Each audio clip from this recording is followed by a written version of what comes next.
अस्सलाम वालेकुम। इस due grand interview preparation series.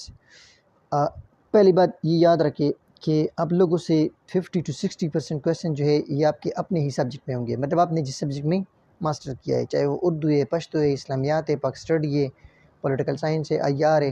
तो सबसे पहले अपने सब्जेक्ट को खुद प्रिपेयर करें। यहाँ पे इंटरव्यू में हम सिर्फ पेडागोजी वाले क्वेश्चन डिस्कस करेंगे और मैं श्योर हूँ इंशाल्लाह आप लोगों से इन्हीं क्वेश्चन में से क्वेश्चन होंगे, क्योंकि ये सारे वो क्वेश्चन हैं जो अभी 2023 और 2024 के सारे इंटरव्यूज़ में पूछे गए हैं।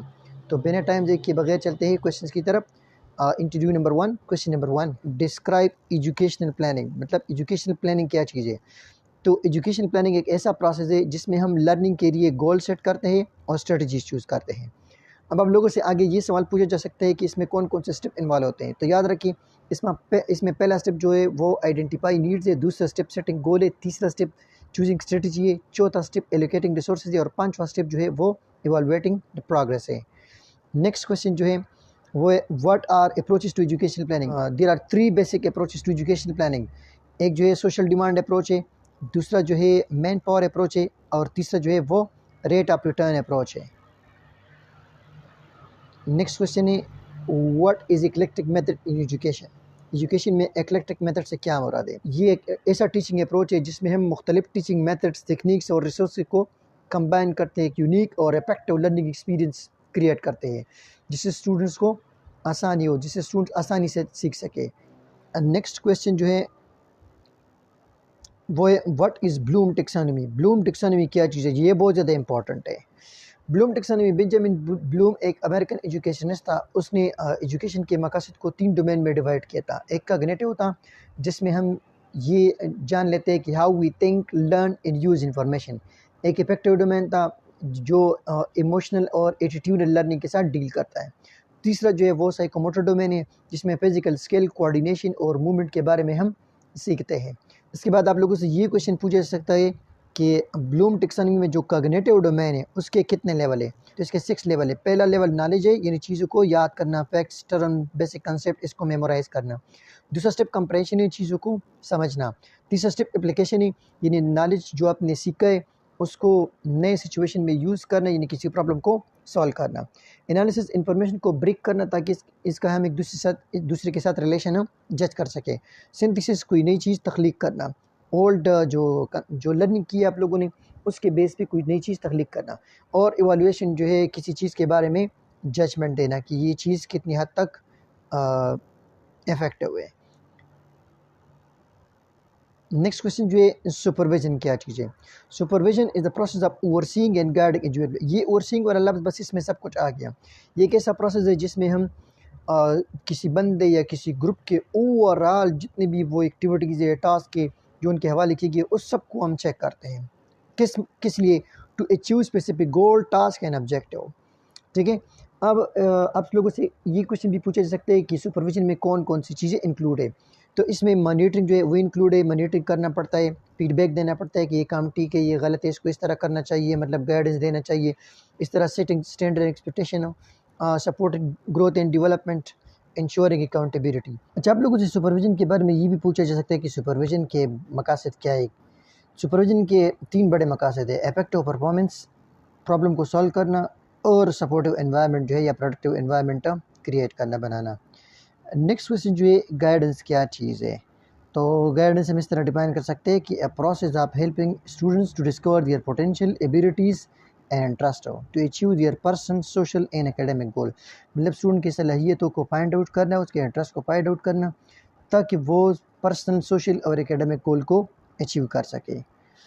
आप लोगों से क्वेश्चन ये आप लोगों से नेक्स्ट क्वेश्चन ये होगा कि गाइडेंस के कितने टाइप्स हैं? सिर्फ नेम बताओ, क्योंकि बात इंटरव्यू में इस तरह पूछा गया है कि जस्ट नेम बताओ। तो गाइडेंस के मुख्तलिफ टाइप्स हैं। सबसे पहले एकेडमिक गाइडेंस, मतलब स्टूडेंट के साथ कोर्स की सिलेक्शन में हेल्प करना। पर्सनल गाइडेंस, सोशल के स्टूडेंट के साथ पर्सनल प्रॉब्लम में हेल्प करना, ये सेल्फ स्टीम, सेल्फ रिलेशन या emotional. Social guidance, social skill develop करने में स्टूडेंट के साथ हेल्प करना। ओकेशनल गाइडेंस यानी कैरियर ऑप्शन में स्टूडेंट के साथ हेल्प करना कि कौन सा कैरियर चूज़ करना चाहिए। मोरल गाइडेंस, ये वैल्यूज़, प्रिंसिपल और एथिकल स्टैंडर्ड्स, स्किल्स को डेवलप करने में स्टूडेंट के साथ मदद करना। नेक्स्ट क्वेश्चन जो है वो एक what is counselling, describe its types such as directive, non directive, eclectic. इन काउंसलिंग क्या चीज़ है? Counseling, a process where a professional helps you explore your thoughts, feelings and actions to overcome challenges and achieve goal। एक ऐसा process जिसमें एक professional बंदा आप लोगों के थॉट्स, फीलिंग्स और एक्शन को चेक करता है और जो प्रॉब्लम आपको डिस्टर्ब करे, जिस प्रॉब्लम की वजह से आपको परेशानी है, उस पर काबू पाना और जो गोल्स है उसको अचीव करने में मदद देते हैं। टाइप्स ऑफ काउंसलिंग, काउंसलिंग के 3 टाइप्स हैं। डायरेक्टिव, जिसमें काउंसलर डिसीजन देता है कि आपने इस तरह करना है, प्रॉब्लम को इस तरह सॉल्व करना है। नॉन डायरेक्टिव, जिसमें काउंसलर जो है सिर्फ मदद देता है, गाइडेंस करता है, रहनुमाई करता है काउंसलिंग की, और काउंसलिंग ने खुद जॉब को फाइंड आउट करना होता है। इक्लेक्टिक में जो है काउंसलर मुख्तलिफ मेथड को, डिफरेंट अप्रोच को यूज़ करता है, लेकिन इसमें भी जो काउंसलिंग उतने जवाब खुद फाइंड आउट करना होता है। Question number 8, what is observation? What is class observation? Class observation क्या चीज़ है? तो क्लास ऑब्जर्वेशन ये एक सुपरविजन है जिसमें टीचर के टीचिंग स्किल, लेसन प्लानिंग और क्लासरूम मैनेजमेंट को चेक किया जाता है, और इसमें हम टीचर्स को प्रोफेशनल ग्रोथ और डेवलपमेंट के लिए फीडबैक प्रोवाइड करते हैं। इसके ज़रिए हम ये फाइंड आउट करते हैं कि टीचर का स्ट्रेंथ क्या है और किस एरिया में इम्प्रूवमेंट की ज़रूरत है। सुपरविजन या क्लास ऑब्जर्वेशन कौन करेगा? ये प्रिंसिपल करेगा, मेंटोर करेगा या पीयर टीचर करेगा। 9, बजट क्या चीज़ है? किसी भी इदारे का जो रेवेन्यू है और जो एक्सपेंडिचर है उसका अंदाज़ा लगाना, इसको हम कहते हैं बजट, और ये स्पेसिफिक टाइम पीरियड के लिए होता है। बजट जो है अगर हम पहले से बना लें तो इससे टाइम वेस्टेज, रिसोर्सेज और वर्क, इसकी वेस्टेज नहीं होगी। अब क्वेश्चन ये होगा next, describe types of budget. तो बजट के 2 टाइप्स हैं। एक है डेवलपमेंटल बजट। डेवलपमेंटल बजट ये लॉन्ग टर्म इन्वेस्टमेंट पे फोकस करती है, जैसे न्यू बिल्डिंग बनाना, जो करंट फैसिलिटीज़ है उसको अपग्रेड करना, नई टेक्नोलॉजी को मुतारिफ करना और इस्तेमाल करना, टीचर ट्रेनिंग और डेवलपमेंट प्रोग्राम जो है ये सारे लॉन्ग टर्म इन्वेस्टमेंट यानी डेवलपमेंटल बजट में आते हैं।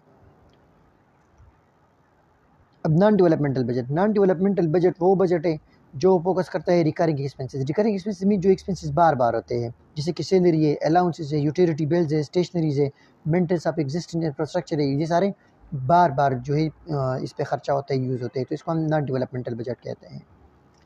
नेक्स्ट, पीटीसी क्या है? PTC stand for parents teacher council. ये पेरेंट्स और टीचर का एक ऐसा ऑर्गेनाइजेशन है जो स्कूल की बेहतरी और स्टूडेंट की बेहतरी के लिए काम करती है।